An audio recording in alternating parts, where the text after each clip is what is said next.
Good morning my dear friends, स्वागत है आप सभी का चैनल करियर गाइड ब्रो में। तो starting of March we are here with a new video for HPCL recruitment.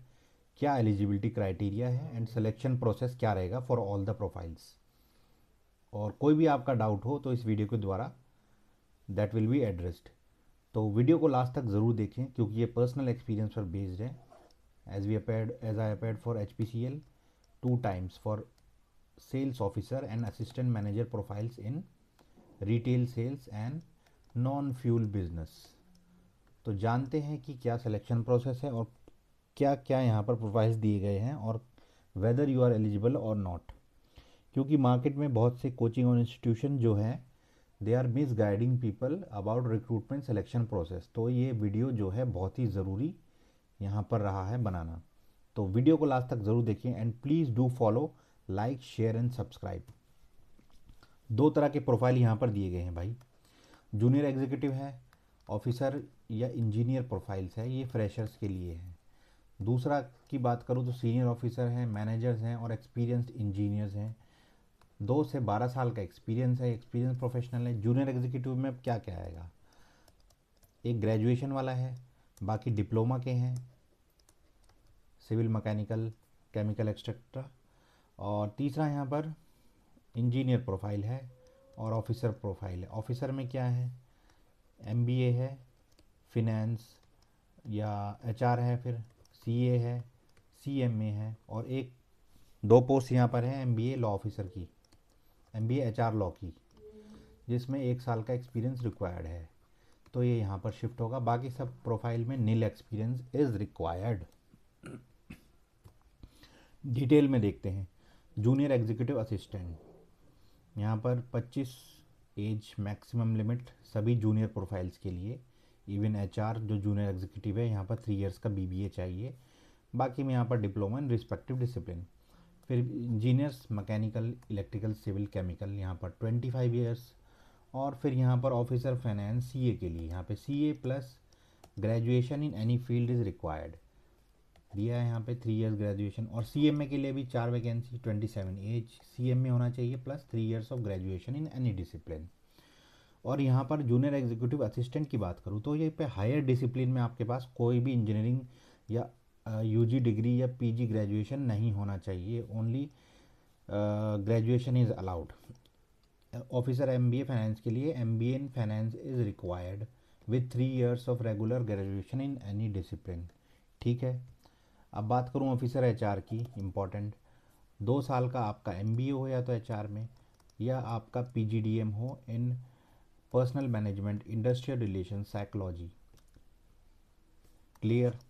Officer IAS यानी MCA इज रिक्वायर्ड हियर। और आपका BTech हो इन कंप्यूटर साइंस 4 इयर्स। सभी के लिए किसी में भी एक्सपीरियंस रिक्वायर्ड नहीं है। यहाँ पर 20 वैकेंसीज हैं। यहाँ पर हिंदी ऑफिसर की वैकेंसी भी दी गई है। HR legal officer already discuss कर चुके हैं, 3 इयर्स का ग्रेजुएशन विद 1 ईयर एक्सपीरियंस। यहाँ पर सेफ्टी ऑफिसर्स की वैकेंसीज हैं। Total 20 above 20 plus profiles are there, we'll be discussing the important ones. बाकी के इंजीनियरिंग प्रोफाइल, टेक्निकल प्रोफाइल ज़्यादा है, तो आप अपने अकॉर्डिंग नोटिफिकेशन को गो थ्रू एक बार ज़रूर कर लें। अब ये important 50 vacancies are there. Senior officer, officer retail, lube, direct sales, LPG। क्योंकि ऑल मार्केटिंग कंपनी है तो रिटेल में या नॉन फ्यूल बिजनेस में आउटलेट जो हो गए, या ल्यूब्स डायरेक्ट सेल्स में, LPG में या LNG जो भी है इनका वर्किंग, उसमें रिक्वायरमेंट रहती है। यहाँ पे BTech आपके पास होना चाहिए मैंडेटरी। मैकेनिकल, सिविल, इलेक्ट्रिकल हो गया, या इंस्ट्रूमेंटेशन इंजीनियरिंग हो गया, या फिर केमिकल। उसके अलावा आपका 2 साल का MBA होना चाहिए किसी भी डिसिप्लिन में, और एक्सपीरियंस होना चाहिए आपका सेल्स का यहाँ पर बेसिकली। ठीक है। उसके अलावा क्लियर दिस इज MBA किसी भी डिसिप्लिन में, और आपका जो इंजीनियरिंग है इन 5 डिसिप्लिन में। मैनेजर HR की बात करूँ, सीनियर मैनेजर HR की, तो यहाँ पर 5 साल 6 साल का एक्सपीरियंस रिक्वायर्ड है। और फिर 9 का और 12 का, उसी के अकॉर्डिंग आपका पे स्केल चेंज होगा। तो यहाँ पर MBA इन HR चाहिए, और या post graduate diploma in HR, psychology, industrial relation, personal management. उसके अलावा एक 50 से 60 लाख पर एनम का फिक्स टर्म एम्प्लॉयमेंट दिया गया है साइबर सिक्योरिटी का। ये हम डिटेल में सब डिस्कस करेंगे।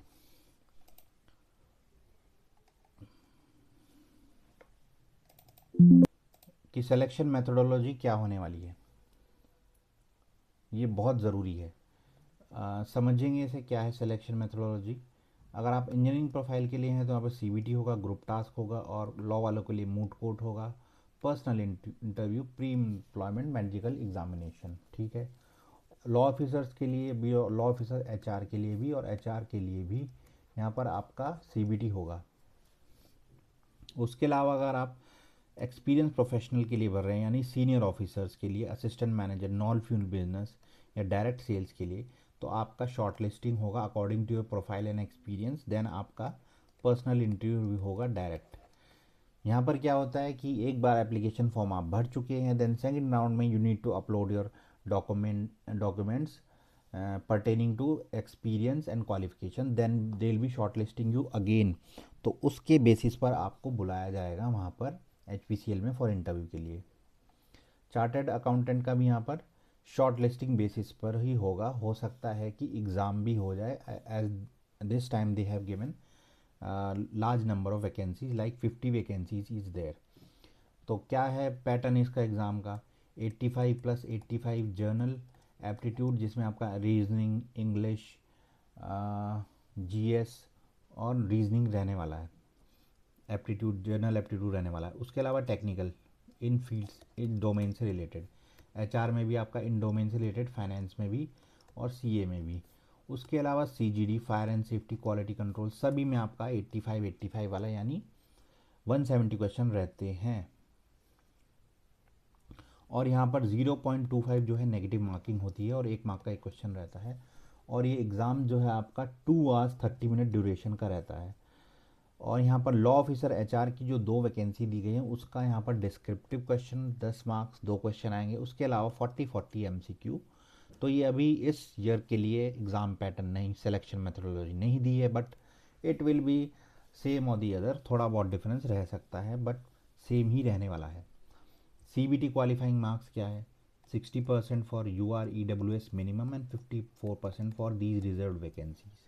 और टेक्निकल प्रोफेशनल नॉलेज में भी आपको 50%, तो ये मिनिमम मार्क्स आपको स्कोर करने ही हैं इन बोथ द सेक्शन, तभी आप दूसरे स्टेज के लिए क्वालिफाई होंगे। These are just minimum marks. Qualifying जो मार्क्स होंगे इसके ऊपर भी रह सकते हैं। ठीक है। अब हम नोटिफिकेशन की तरफ मूव करेंगे और देखते हैं कि एलिजिबिलिटी क्राइटेरिया और बाकी टर्म्स एंड कंडीशन आपकी क्या दी गई हैं इसमें।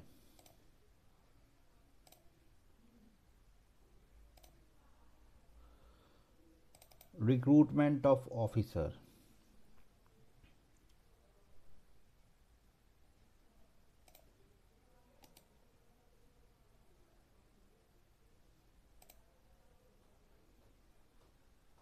Recruitment of officer for February 2026। Company का आपका प्रोफाइल आपको पता ही है, क्या वर्किंग है इनकी, और बाकी स्टार्टिंग डेट और एंड एप्लीकेशन डेट कब है। अब हम आगे बढ़, एक बार एक्सपीरियंस को मैं फॉर एक्सपीरियंस कैंडिडेट को ब्रीफ करना चाहूँगा कि क्या इसमें यहाँ पर इन्होंने दिया है रिगार्डिंग एक्सपीरियंस।